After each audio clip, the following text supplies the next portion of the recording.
welcome to the Product of the 80s podcast. Once again, I am your host, Black V. I'm here with a very, very, very special, honorable, and just legend of the man, the myth, the legend. If you are from Haiti, then you should have heard about this man. If you have not heard about this man, your mammy, your pappy, your grandparents have not told you about the history and the fight for democracy in Haiti. I'd love to introduce right now my special guest, Major Salomon. Thank you, sir. Thank you for joining me. Man, it's a privilege and a pleasure to have you with you. How are you today, sir? I am okay. How are you today? Oh, thank you for having me today. Thank you for coming on. I am blessed, especially catching you before you jump, as we like to call, it's called the pond, as you're about to go on the tour and everything for your book that you just had come out, correct? Yes, I'm going to Paris to have a presentation about my book, my contribution to the democratic movement in Haiti. It was a long time ago, but still like yesterday in my mind. And that's awesome. I think that's pretty amazing. So my first thing I want to start off is, because I think these people, as much as I want these people to understand all the things you've done in the fight that you've been a part of and the major role you played, I also want the people to understand like the man behind that and how it came to be. You were born and raised in Haiti, and so if you don't mind, I'd like for you to tell me, for your childhood, what was it like? Well, what part of Haiti, if that exists, or what the natives would know, and like about your childhood, if you don't mind. Yeah, I'm come from the north part of Haiti. It's Cape Haitian, and now you get a lot of heroes from this part of the town and the state. They call it Cape Haitian. It's the north part of Haiti. I went to the school there. I went to for the high school they call here. I went to Lycée Philippe Guerrier. That's where I have all of my secondary school. And but I've always raised with a military family. My dad, all my relatives. So your family, a lot of your family, for your dad, your uncles. Most of them, I know they were. Yeah. Nice. Yeah, they were in military. When I finished in Haiti, when you are in the last year of last year of high school, you have to pass a state test. They call it philosophy test. So everybody around the world, around the nation, you have to come to the capital to get this state test. That's how I end up to Port-au-Prince, Haiti. And from there, I meet one of my cousins who were studied in Annapolis, Maryland, US. Yeah, wow, yes. Wow, okay. Yeah, and then he had when I met him for the first time in Port-au-Prince with the uniform from US Navy Academy. Needless to say, I was very young. I said, hey, I want to get this uniform on me too, So, but I went to Port-au-Prince just to pass my state test and then to try to register at the University of Haiti to become an engineer. Because when I see this man, I said, maybe I have to be a military guy.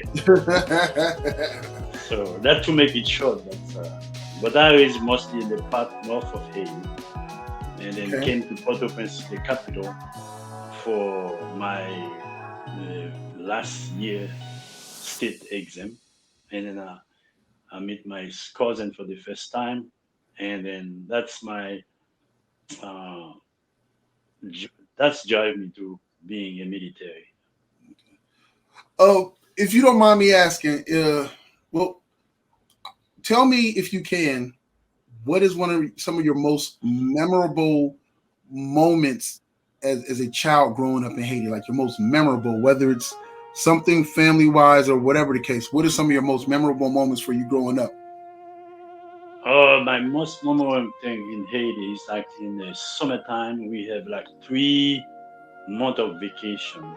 It's like a Mm-hmm. carnival. Everywhere you go, every weekend there is to go. You have to go to one of the town, one of the city to celebrate, and then have a lot of friends and people like living like brother and sister.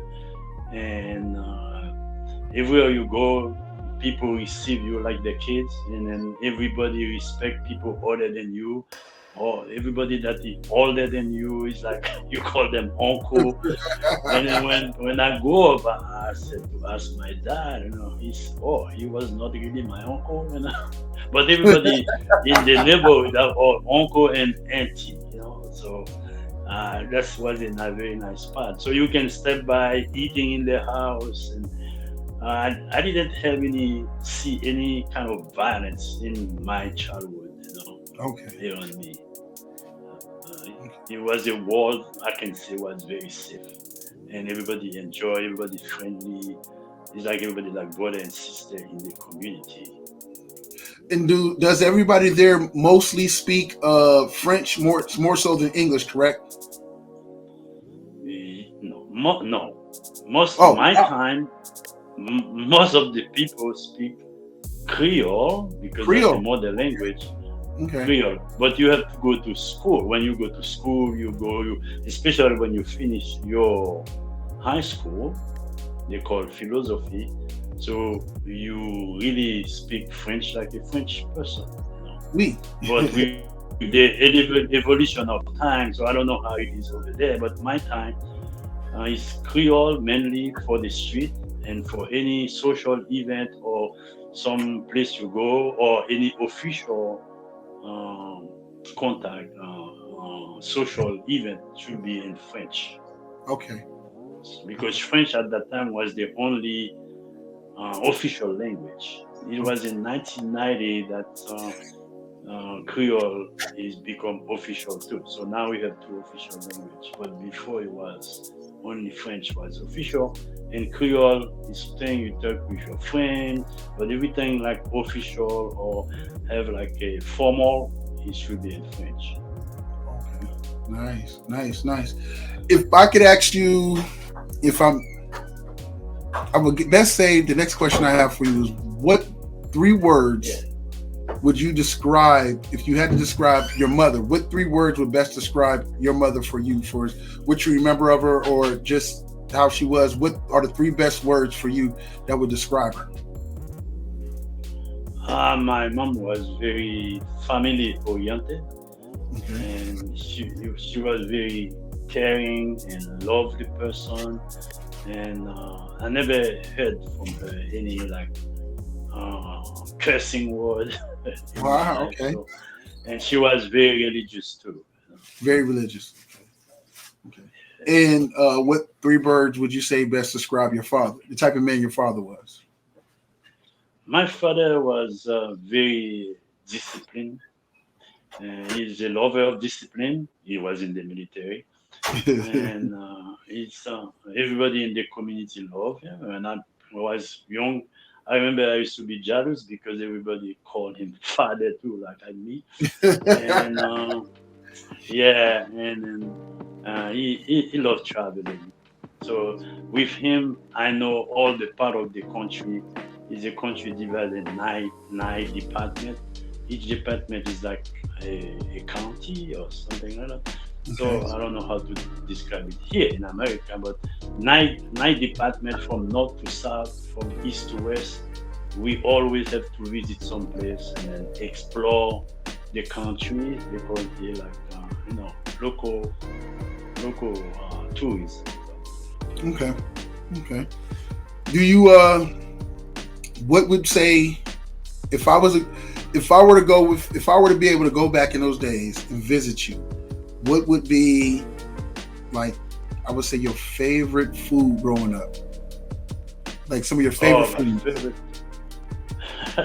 my favorite food when I was growing up is there's they call that legumbre. Legume. That is like a vegetable, and then eggplants, and so many variety of vegetable. I don't even see some of them in America. Okay. So, and then I love that with a goat or with lamb. That Mm. was my favorite. But needless to say about fish, because it's an island, fish everywhere. Uh, so that was very gastronomy was very variety of meat and fish. And it was very good time.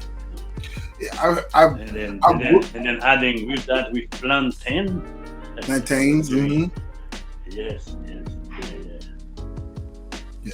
I think the closest I've gotten, which is not even close enough to, which haven't been able to go to Haiti, but I'd say I went to closest thing in that area would be St. Thomas, and that's still U.S. yeah. or Saint Virgin Thomas. Islands. But St. Yes, Thomas was it yes. was eye opening for me from being mainland my whole life, and then I go there, and then first I had to get used to driving on the other side of the road. But then from driving on the other side of the road, Yeah, it was like yeah, you go walking into like some of the areas, or you just see chickens just running all across the road and everything like that. yeah, But yeah. it was everyone had like with this island life. Of course, everything was like more expensive because it was more to because it's on an island, so some of the stuff was more expensive. But again, the seafood wasn't that expensive. Like the seafood was actually better priced there than it was Yeah, here in the no, U.S. And I was like, man, this was I like know. some good fish, like all the different fish they had. And so I've loved it. I'm like, if I go somewhere, I want to taste the culture. So most of it was for my sister's wedding, so they Yes. wanted to stay going to the stores. Me, the regular like kind of main Okay. stores and restaurants. Me, I first chance I got, I snuck off and went to like local restaurants. And the food, it was Good. very good. It was good. It was very good. It Yes. felt more fresh. It just I don't know how to describe it, but it just to me it was a lot better. It felt more authentic. So like, and it was again Okay. plantains. I It's had almost the same thing. Same thing. All island, all Caribbean. That's like that. so I enjoy myself. So I guess Yeah.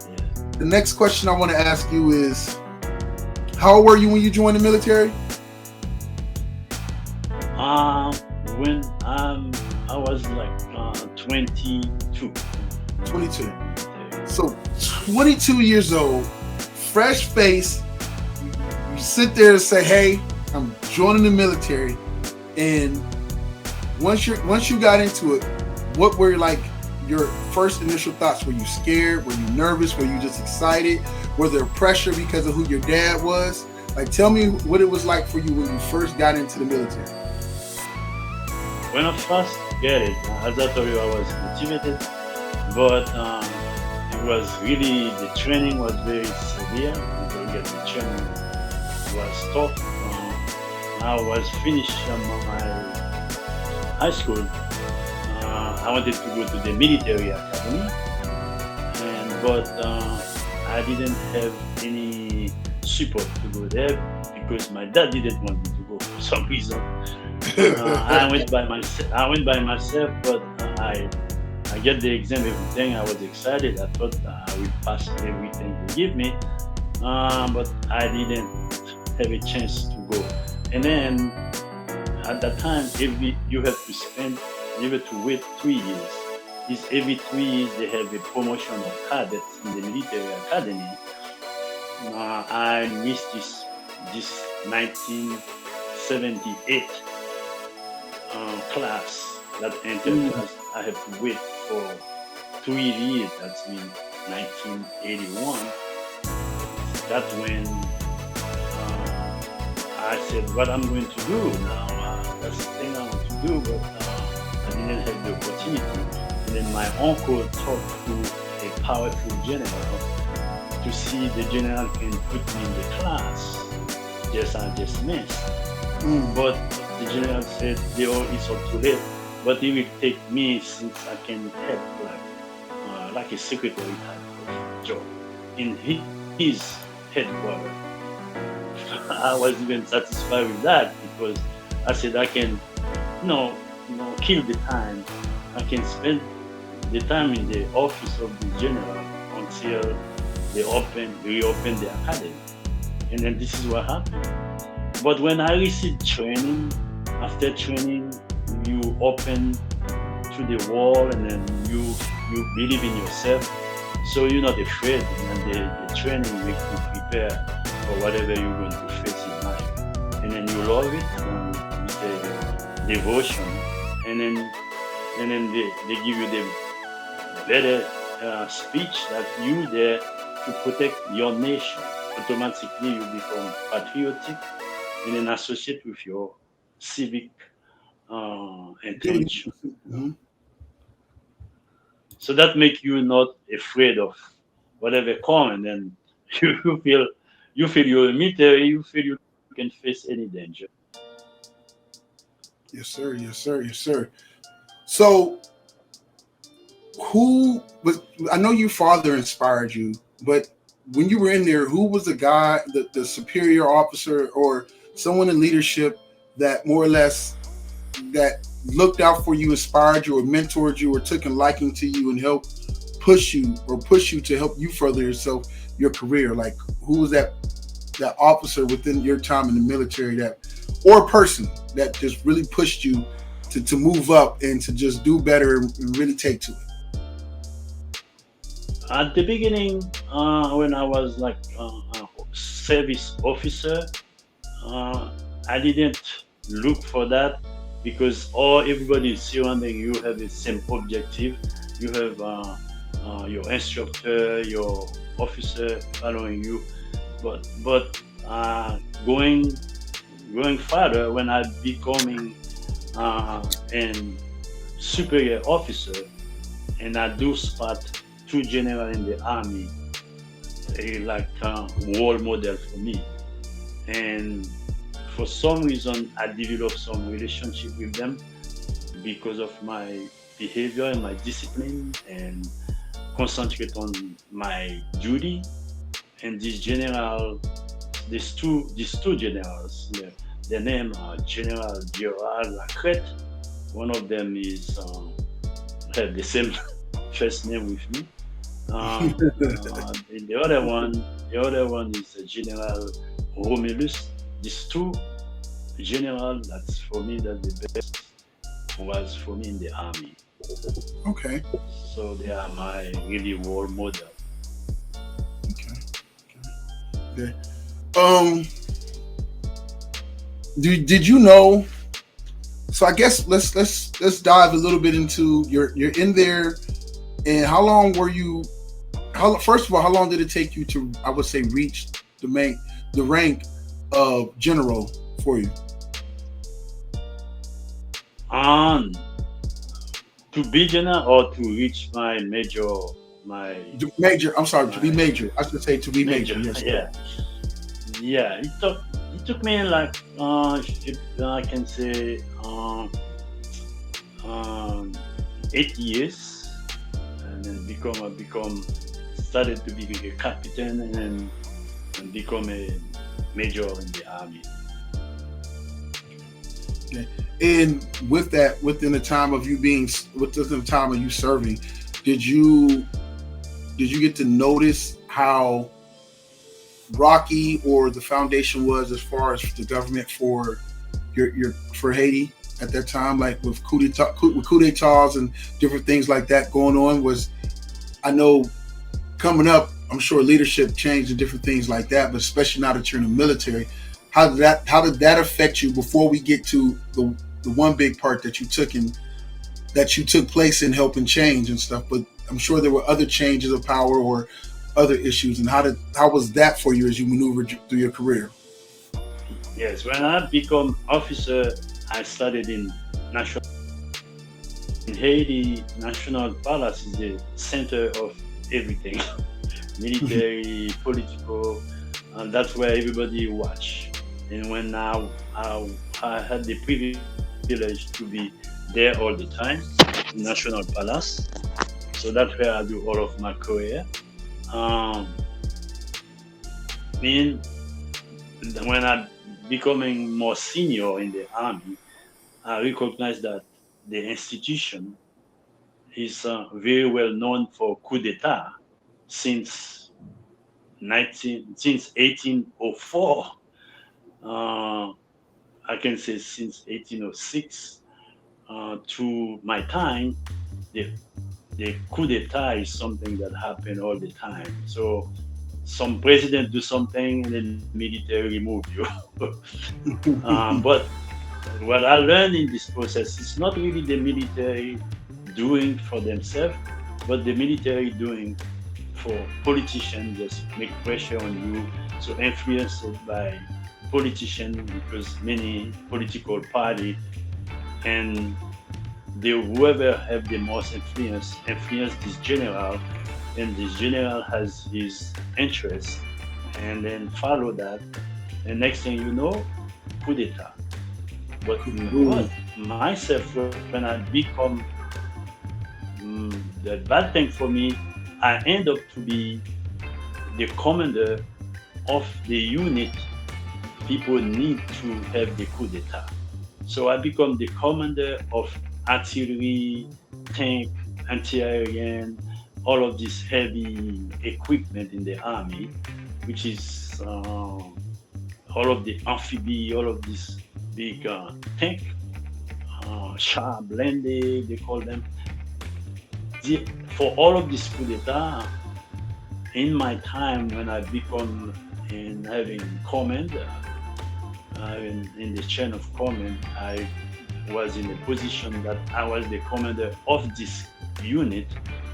And during my time, we have enregistered more coup d'etat than every other years on a very period of time. But when I become commander, I said I will be a fool if I said I can stop this. Is a history if I can stop having a coup d'etat. But because of the evolution of democratic movement in Haiti, which I supported, I said I don't say they will. I said to myself, I don't say they will never have a coup d'etat. But if I am the commander, as if I'm still the commander on my command, I will not accept this kind of activity. I will not. If somebody goes become a president, he have to do his 5 years unless I'm not there. But if I'm the commander, I'm not going to let that happen. I don't say I'm going to stop that, but in my time of command, not in my command. So Right. that's why I end up to meet with you today because of this decision I took a long time ago to promote democracy. Very, very important. You are very, very played. Whether a lot of people know it or not, you played the role you played, and we'll get to that part. Was very pivotal. Yeah. So, I wanted to ask you the first question. The next question I want to ask you is, besides the major role with Madam Trouillot, and we'll come to her, but who were some other, at least in your time in Haiti, some other memorable, very good leaders that stood out? I mean, you know how America has like our Malcolm X's or our Martin Luther Kings and those other outspoken figures, but who in Haiti was, if there was, them outspoken or just them leaders that just fought very hard that are prominent or were prominent in your, especially in your time, if you can remember? In my time, being in the military, and then I'm telling you about the culture, you are in a position. You some guy decided to be involved in politics, but in the army, what I learned from the military academy, we're supposed to be apolitical. And the politics is something like very popular now. It's everybody wants to do politics. Everybody wants to Most of when people open a political party, he's already see himself in the presidential palace, in the presidential chair. So because of that, he took me time to put my position to see who is a real leader or not.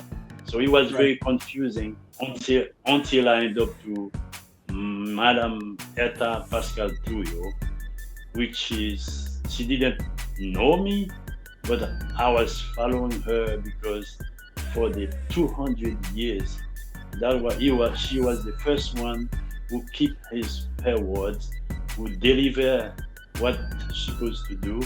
In 11 months, she organized the a historical election which was fair and democratic in Haiti. And since then, that's the only person I really adore. I work for a lot of people, a lot of politicians. Uh, as I told you, I already tell you the two military that really my role model. Other than that, it's her. Everybody Wow. else is like, they get some flow.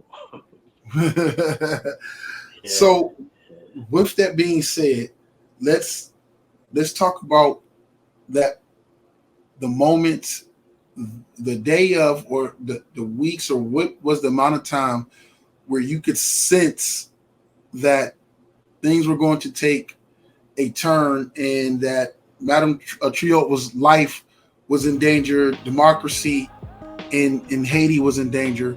Like, what were those final days, hours, moments? Like, what was the mood? Like, could you just sense that things were about to change, or did it kind of just sneak up and it was like, okay, we have to do something now?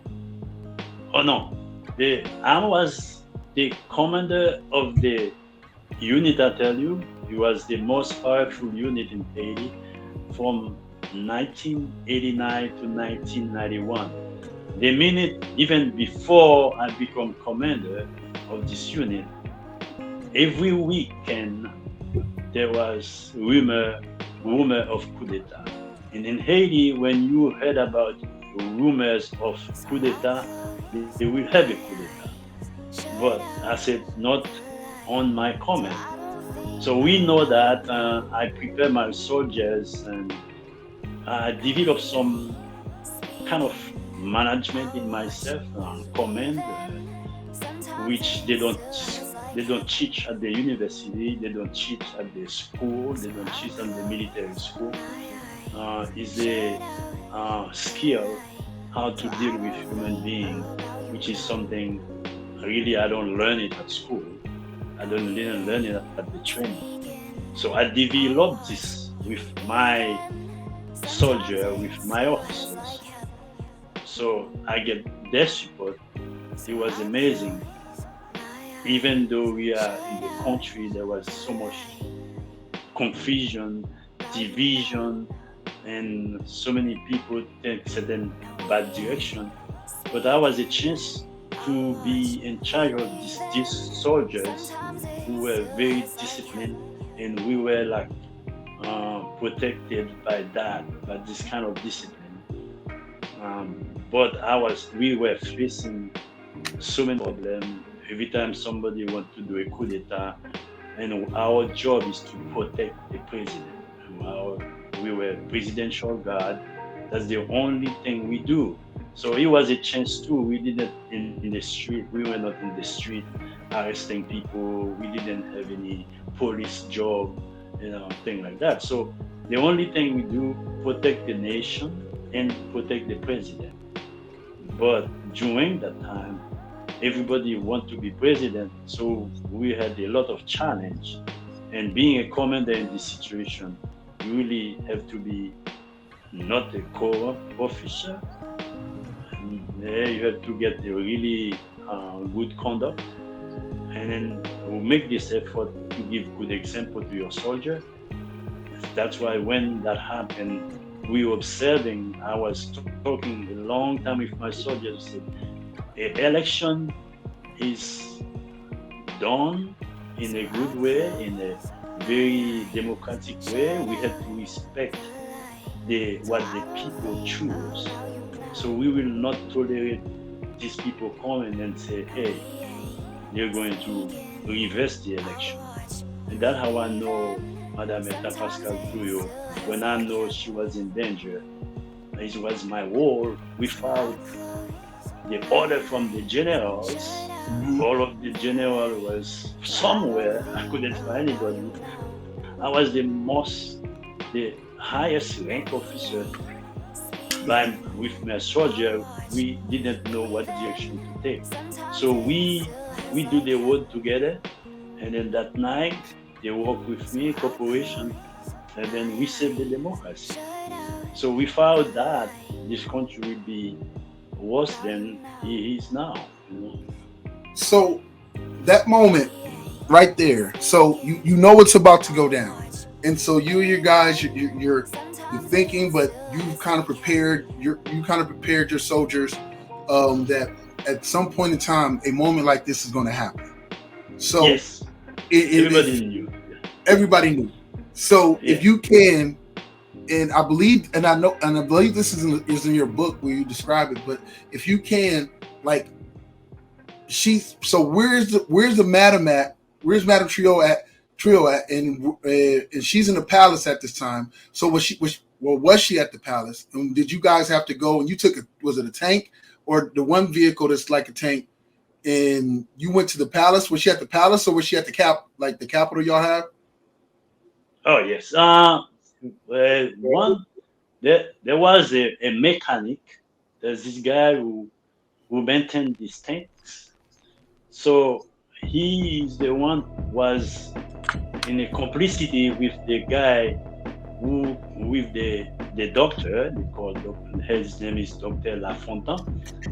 He was in complicity with Doctor Lafontaine and some other generals, some other big military, officer. They have a plan. They had a plan, but I did have my plan too because I was the commander, and then we faced this kind of rumor of coup d'état every weekend. So we were prepared to. So they had the plan. I had my plan because if I didn't take a decision, me and all of my unit will be perished. They will, you know, execute all of us if they succeeded that time. So what we did, they stole one of my tank. They went to the president house, which is in, I would say, not close to the national palace. So they went to her house, they arrest her and put her in the tank, and then bring her to the national palace to sign her resignation. So when she came, they forced her to sign her resignation. And that's how the officer, one of my officers, calling me, said, this is what happened. So what? Wait and see. And that's how I said, how that happened? And they said, no, the mechanics guy, his name is Silla. Silla took the tank and then go arrest, going to La Fontaine and arrest Trouillot. And I said, okay, I make arrangement. I said, okay, let's make coordination to that. I get all of the information. And then we plan an operation to arrest all of these people who do that and protecting Eta Pascal Trouillot and protecting the presidency. So it was a lot of plan. All the soldier, most of the soldier was in permission. They were not in the national palace. It was a weekend. In the morning when everybody come, so we selection some team to help in the operation, and then I use four the tanks to circle the national palace, and there is a team inside go arrest all of these people. Is on a number of 30 of them who Wow. made the coup, make the attempt of the coup d'etat. So They were already up in power. They took the power for 7 hours and half minutes. But when I know they are going to introduce martial law at 9 a.m., I told my guys we have to make sure we mount the operation and finish by 9 a.m. before this guy put the martial law in the country. And then when I arrived, I saw two guys uh, guarding Madam Trouillot. She was on the arrest. And then I asked her if she really consented to do that, if she did that in her own consent. She couldn't talk to me because she was scared, but she make a gesture with her eyes, so that signaled me she was forced. The minute she gave me the signals, and I passed order to arrest all of these people in the room. Wow. Wow, that's a moment. That's real life. Those are the moments that like Hollywood makes millions of dollars off of. Is the high tense, high pressure moments. Were you scared at all, or you were just like, I am strictly like mission has to be accomplished, like focused? Were you nervous, scared at all, or no? No, I was not really, because I knew the tank outside. He didn't have ammunition, adequate ammunition to fight me back.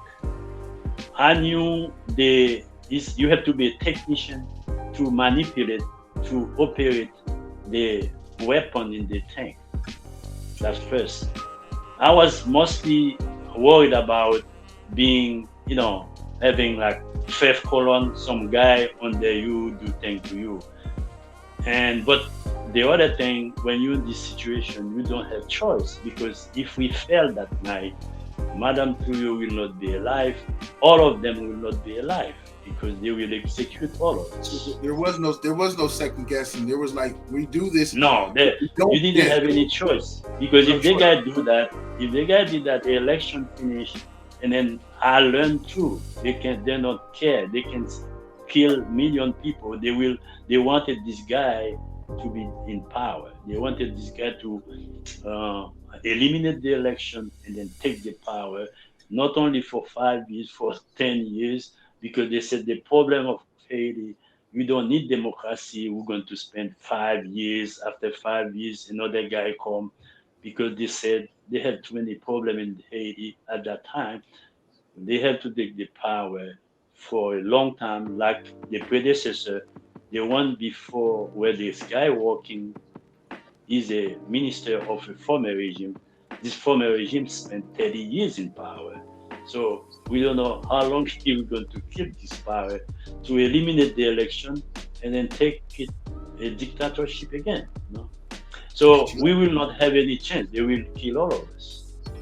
So at that time, that motivates you to put the best you can to start that and then to arrest these people. That's how that's how we did that, with motivation. Right. So you arrest these people, and then what happens next? I arrest these people and I take them, pull them to justice. By the way, I thought there was one of the generals said he was the one who mounted the operation, and I always be in low profile. So I was happy, naively, I was thinking that this general wanted to protect my identity under the headquarters of the army. So I was happy the general said he was the one who programmed all of this. So he get all of this honor, all of this glory. Say, he's a guy who protect the democracy. So I was okay with that. But when these people going to trial in July 1991, I was the one. They said I still have the letter here. All this letter every day I look at it. I was the one. The headquarters said, "Hey, you are the one who monted your operation, you are the one to be like a principal witness and to to go to this trial. But I said, but I was thinking that I was protected. It was not me. I thought the headquarters will protect me like an officer. So the headquarters will send the general to be like witness, as he claimed he was the one mounting the operation. So they said no, that was it was me. So the minute I heard that, I said, if this government protected to become the president, I will not be able to stay in this country because they have so many traditional forces behind these people they are putting on trial. So So I was you became hoping, a marked I, man. You were a target. Now you become a yeah, target of everybody because now they know who foiled the yeah, plan, and so they yeah. have to get rid of you. I see what you're saying. Now they after me. Now what happened is after this trial, so they sent this guy in jail. But they still that happened in January, but in September, the same group of people who was behind this guy, they give a coup d'etat anyway. This is the coup d'etat. I couldn't hold it because everything finished, democratic happened, democracy in the country. So I just go back to my barracks, and then I didn't even pay attention to what's going to happen next. I thought that we stable democratic election, done, everything is on order. So I was not in a position. I think they will have another coup d'etat. So that's how it happened. The major coup d'etat that we have more than 5,000 people die, get killed, and then they were trying to eliminate me. I had to go to hiding, and then and until I have the visa to come to America, take refuge in America. This time I couldn't I couldn't stop it because there was too many complicity, and then I was not involved in the operation, so I couldn't do anything to protect myself and my family. So we escaped. We take exile to America. We took exile here. Um, so what was it for you that now we get to the point to it's years later you come to America, you settled your settled in as you're getting settled in as an American now, well in America now as an American, and you're trying to raise your family, and now to go from that, how was the adjustment to come here in to the States or United States and start all over with your life, with your family? Like, what was that like? I don't know, I learned that from the military academy. Like, the real man is a man who can live anywhere. So he was, he's just starting a new life, come here with two kids and then with wife and start to zero. Because as long as I keep myself healthy, so we went to find a job to help family and to feed the family, and I always value education too. There's something I learned from my mom and my dad. They always show that education is the key for every success. So what I do, besides going to work, so I always go try to get some credit at the university, and I become an engineer.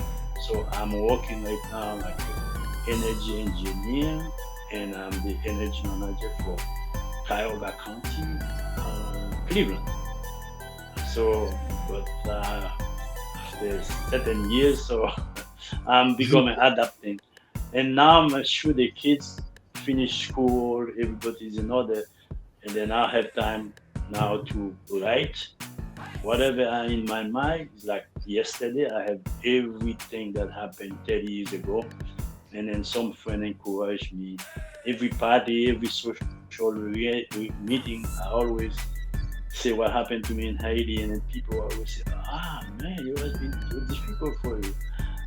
Even when I went to the university, the professor sometimes said, "Tell me how was the trip? How was?" They think that I come like a boat in the boat people, and I say, "No, I was fortunate to have a visa to come here to get exiled here, and now I'm here in the class." It's have been very difficult, but if you have the willingness to do something, you will succeed. And now I'm still comfortable, and then in 2005, and I decided to become American citizen. And Wow. yes, So this journey, and you go through the things, you come to America, and you get a fresh start for you and your family, and you're working hard, and you're living the quote unquote American dream, where everybody gets an opportunity to get a fresh start or to build something of themselves. And you're settled in, you got your kids going to school, you're a grandfather now and everything, and then wow, yeah, boom. What yes. gives you the inspired you, or what gave you the courage, or what was it that made you say it's time to put it down in the book? It's time to write this Yeah. book. It's time to put the book. I remember when I used. Actually, I studied the military training. I had some military training in Fort Benning, Georgia, in Lakeland Air Force Base when I was in Haiti. So I used to come here. I said, this country is not for me because my country is like it was paradise. So I will never think I will come to live here. But it's happened now.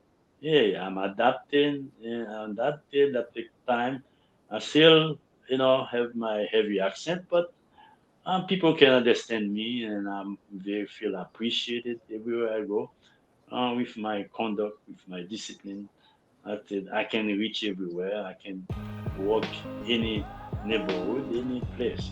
So I feel like um, I'm adapted very well. And as I told you, my kids, they're doing well too. Right. So I'm you, you satisfied. so you got so therefore you're sitting there one day and you're like, I need to write this book. I need to tell this story. Yeah. And, That happened. That's happened. It's like it's so funny. I have a lot of African friends who come from Central Africa, and when I explain everywhere I do, I told you because I should. It's like a trauma for me. What happened? How they almost killed me so many times. I was there hiding, and then I was talking to some African friends, and they told me, "Oh, Haiti is a good country. In my country, coup d'état doesn't. You will not have any chance if you have a coup d'état. When they have a coup d'état, everybody get killed. Even your friend get killed." And then I was explaining to them, in Haiti they just need the chair, presidential chair. They don't. They sent they sent you to exile.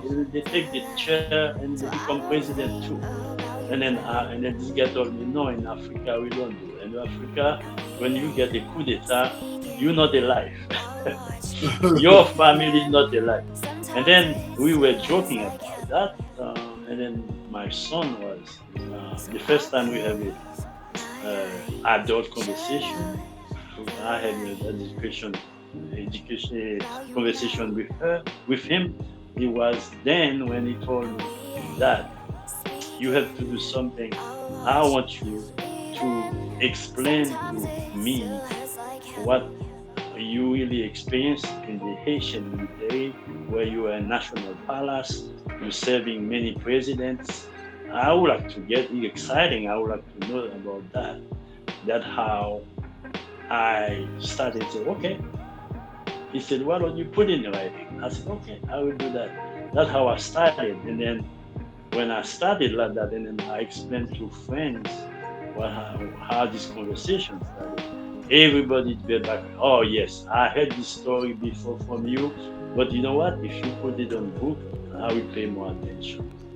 right. And then all of this support pushed me to do it. And then that's how now even across the Atlantic now, I'm going to Paris, I invited to give a presentation on my book because everything I say is the true, is the real true, and the thing I have experienced. Why 3 decades ago, 30 years ago, some people want to redo their book because they put so much story, and then when they read my book, that contradicts everything because they get interview. I don't know where they get the source of information compared to simple thing I say in my book, and then they are so amazed. So they invite me to Paris on the 24th. I have a long day presentation. And the other thing I have to tell you for Madam Trouillot, she was the first Supreme Court judge in Haiti. She was first of everything, and she was the first woman who was able to deliver a democratic, organize a democratic election in Haiti. This is very historical. When she Very wrote, historical.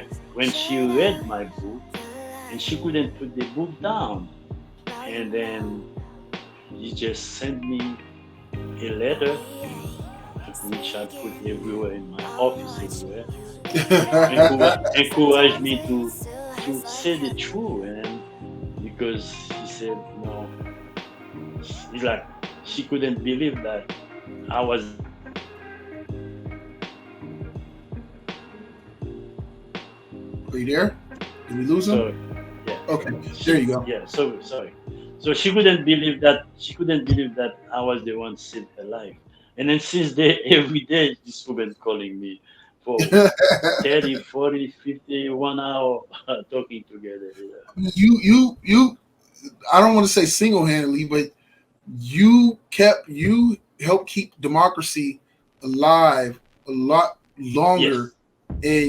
and it was the courage of you along with the courage of your fellow soldiers, and it was even the courage of her that I'm sure that it was she knew that there was a risk even when she accepted the position. She knew the risk, and she knew how the country was, and she knew about the process or the chances of a coup d'etat and everything. And both of you, just like your bravery is to be commended. Your Yes. bravery is to be like appreciated, and that's why I hope that Haiti truly gets the real democracy it deserves, Yes. because there are people who have fought and died and laid their lives on the line and even lost their Yeah. being with their family, and you had to uproot your whole family Yeah. and leave the country you love that you fought for and was willing to die for, but it was for good reason. Like that's missing in this world today. There's a lot of people willing to Yes. put it all on the line and sacrifice for the greater good, for the biggest purpose, for democracy, for everybody, for freedom. So I commend you. I thank both of you. You're a hero. And I've met amazing people in my life, and I have to say you are one of the most amazing. I get to talk to a real life hero. Like Yeah. that's awesome. That's dope. That's just amazing. It's a blessing. And I just want to. Yeah. I'm not Haitian. My family, as far as I know, isn't. But I have people I've worked with, and I've got family in New York, so I've met many Haitians. Been to Florida. I've met many Haitians there, and I feel like they have a real life hero. I don't consider that like that, but I always tell Madam Trouillot, Mrs. Trouillot, she's really one, really. I see the way when she came to National Palace.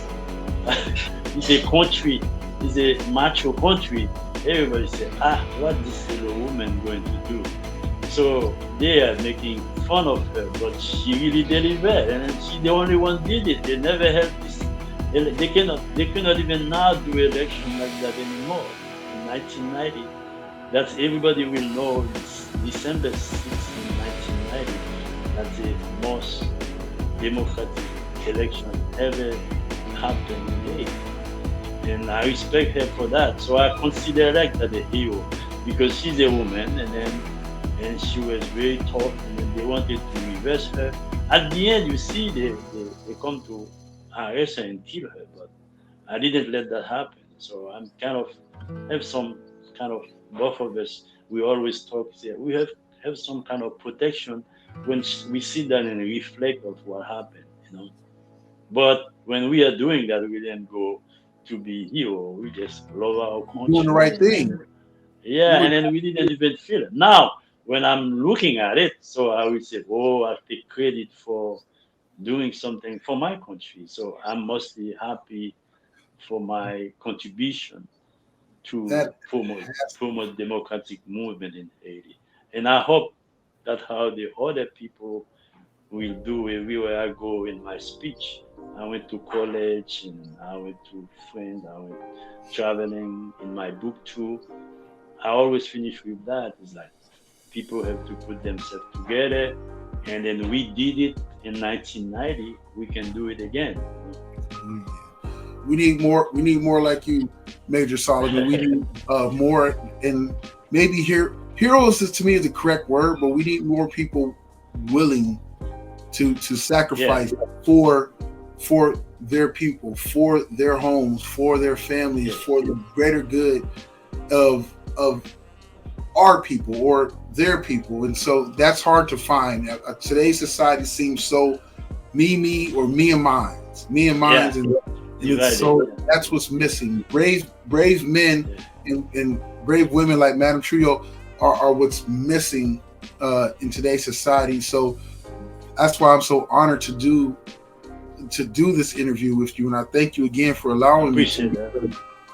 It's I you don't get appreciate that. real life heroes often, and I'm getting to talk to one. I'm getting to interview one, so this makes me proud.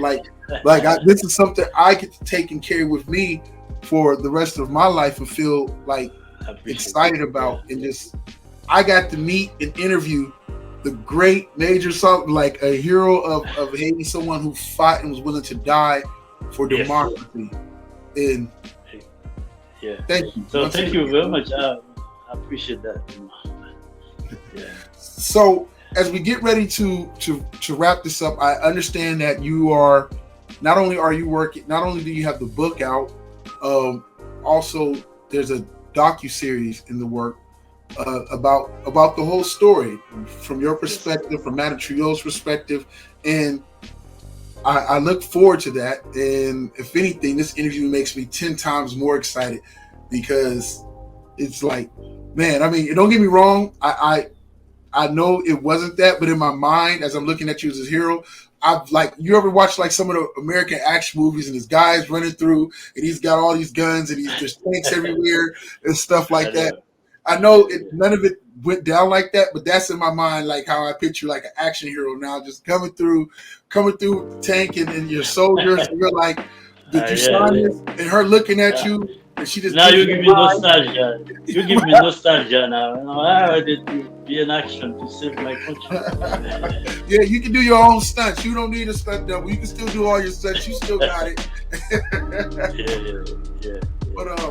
I want to thank you. Was there any people? I want to give you an opportunity to go ahead and shout your book out and letting the people know where they can get it at. If there's any other places you'll be doing back in the States for speaking engagements or over across France, if you want to, if you can, bring those up. Yeah, my book is on Amazon. Everybody put my name, and then it's on Amazon. But I do. You can order too on my WhatsApp if you want me to sign it for you. You will find it in 3 days. Uh, um, but there are going to be a re-edition of this book after coming from France. I'm going to France, as I told you. The body is in French, so I will try to see if I can put this new book in English too. So, but right now the one available is on Amazon, Amazon.com, and then you just put my name. You will see the French version and the English version. So the French version is very academic. The English version is mostly the telling my story and what happened about Haiti democracy. But the French version is mostly very academic. He has prefaced by a good professor at the Sorbonne University in Paris. So it's very academic, the French one. I'm trying to see how we can put it in English too.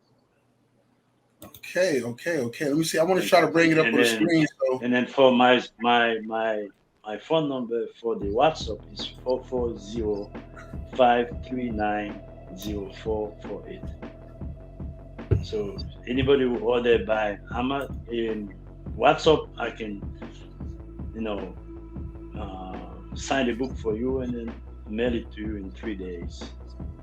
let me see. I can share. I can actually share this. Let me share it on the screen for you, so they can Okay, see. I pulled thank it you. up on Amazon, so and it's going to look a lot bigger on their screen for them. But it's a relevant historical overview of political struggles in Haiti. And there's a Yes. book by Major Solomon or Gerard Solomon, Major Gerard Solomon. It's there. It's available. We have a paperback for $24.95, and you can get the digital Kindle copy for $9.99.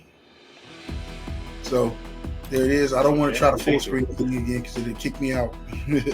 Okay. Thank you. Yeah. Thank you very much. Thank you. So, Yeah. besides that, is there any loved ones or anything else, or besides Madam Trouillot, was there anybody else that you wanted to, send any love to, or any friends or any people like that you wanted to give a shout out to, or just pay respects to before we end it? Oh yes, I'm really supported by my Snejana, my the other half, and my son Jared, and I have my oldest son Steve Salomon, and my daughter Debbie Salomon. That's these people. They are my really backup. You know? So I would like to give a special word for them, and then I wish them health and keep supporting me in my moves. Well, Major Solomon, I want to thank you once again on behalf of AAA Productions and Truth Entertainment Films. I want to thank you very much for being a guest on Product of the 80s.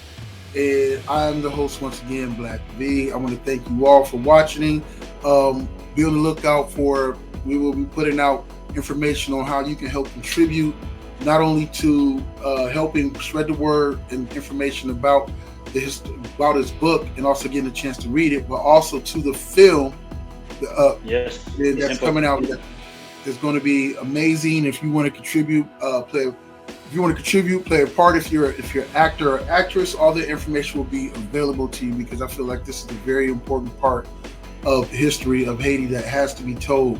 This is very influential. Like, they really, really put a fight up and stop to democracy being taken and gave their all. And now the fight for democracy still continues in Haiti. And we just want to make sure that the Yeah. story is told and that the legend, the story They, lives. they need another Madam Trouillot, another Then Miss you know Trouillot. Madame Trio and how vital and Yeah, how important, how much of a hero yeah, this woman was, how much she was willing to die and fight yeah. for her country. I So know. I want to Yeah. thank you all for watching, Okay. and God Thank bless you. you all, and good night. Thank you for Thank you. everything. Yeah, bye. This film focuses on a unique event in Haitian history and shows the decisive role Major Gerald Salomon played to protect President Trouillot and ensure the success of the historical democratic elections of December 16, 1990.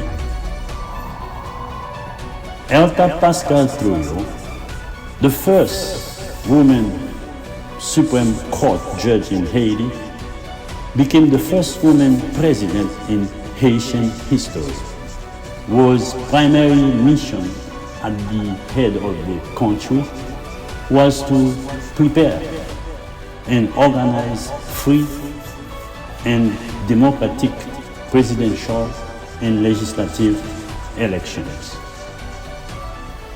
On the night 4 of the morning of January 7, 1991, Dr. Roger Lafontaine, alongside accomplices within the Haitian army, staged a coup d'etat to overthrow President Trouillot and seize control.